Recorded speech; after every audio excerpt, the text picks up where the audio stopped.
Have you ever just, stopped and wondered how that endless stream of TV shows, live news, and sports you watch actually gets to your screen looking so perfect? Well, behind the scenes, there's this quiet revolution happening, and it's powered by some seriously smart tech.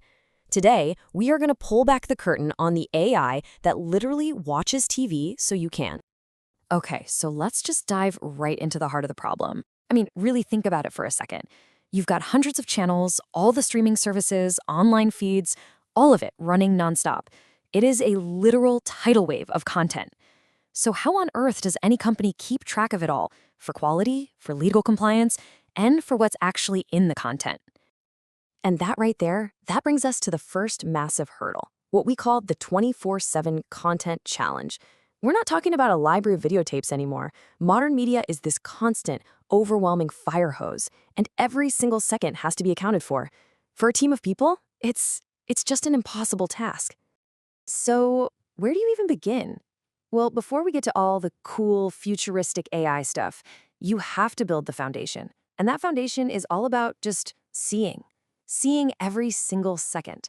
This first layer is purely about monitoring, making sure the signal is strong, the stream is clean, and all the basics are working perfectly. Okay, I want you to picture yourself in a control room.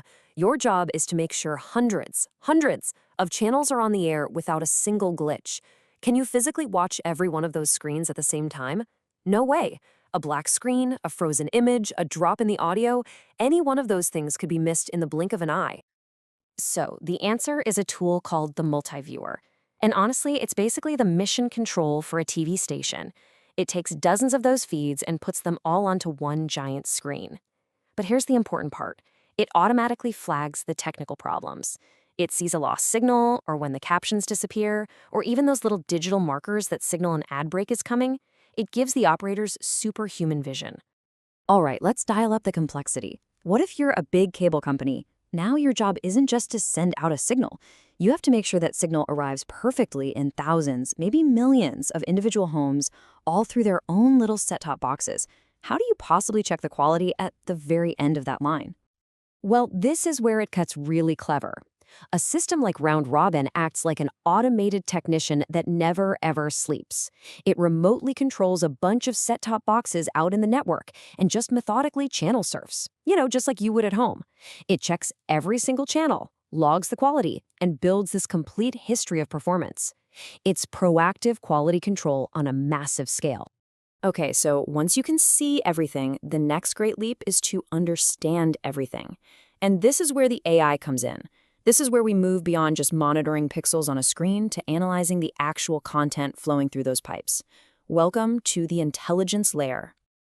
And what this AI can do, it really starts to feel like it has superhuman senses. It can hear every word that's spoken, it can recognize specific faces in a crowd, it can spot company logos for advertisers, automatically identify commercials, and even flag sensitive content that might need a review from a human. So let's start with hearing. Speech-to-text tech literally transcribes every single word spoken on air and turns it into a searchable text file. And it does this in over 50 languages. All of a sudden, every news report, every interview, every talk show becomes this massive indexed document. You can find any phrase someone said across weeks of content in just seconds. It's incredible. Then you've got sight. The AI can be trained to recognize specific faces. So, a news organization can instantly find every single time a certain politician appeared on screen. Or on the business side, it can prove that a sponsor's logo showed up during the big game for the exact number of seconds they paid for. It's basically automated accountability. And for advertising, this technology is a complete game changer. The system creates a unique digital fingerprint for every single commercial. That allows it to spot an ad every time it airs, even if it's been edited a little bit. For brands and broadcasters, this is absolutely crucial for verifying that their ad campaigns ran exactly as they were supposed to. And finally, the AI can act as this tireless digital moderator. It can be trained to identify specific objects, things like weapons or alcohol, or it can automatically flag potentially explicit content. This is huge for helping broadcasters comply with all the regulations and content standards, making sure what goes on the air is right for their audience. So the AI can see and it can understand the content. That's amazing. But the real power, the real magic, comes from what you can do with that knowledge. This next layer is all about putting those AI insights to work, turning those raw feeds directly into valuable, shareable content. Just imagine this workflow for a second. A live soccer game is happening. You've told the AI, just look for goals. The second a goal is scored, the AI identifies it, instantly creates a perfect little highlight clip, and posts it directly to all your social media accounts. We're talking from live action to a viral clip in seconds.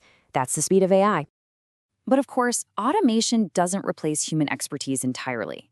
For the more nuanced stuff, an operator can still use a clipping tool to go into any recorded broadcast, find the exact segment they want, and manually create a custom clip. This is perfect for making things like promos, news summaries, or content for the archives.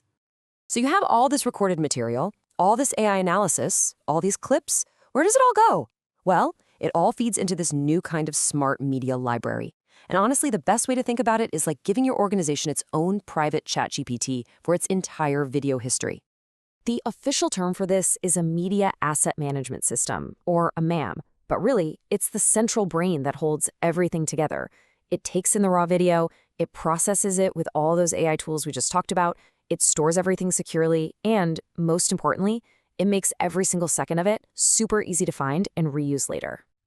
And this just shows you the insane leap in how we find things. The old way was, searching by a file name or a date.